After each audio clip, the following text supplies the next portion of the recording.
Planning a business trip to Myanmar? Here's a simple guide to the Myanmar e-business visa.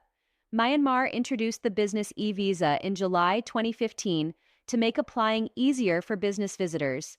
You can apply fully online, no embassy visit required. Just fill the form and pay online. Once approved, your e-business visa is valid for 90 days. After arrival in Myanmar, you can stay up to 70 days. Here's what you'll need to apply. A passport valid for at least 6 months. A passport photo.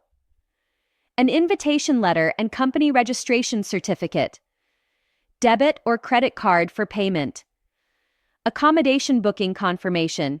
Nationals from over 50 countries can apply online. Once submitted and paid, your e-visa will be emailed to you. Apply online today and make your business travel to Myanmar easier. Visit the e-visa page to get started.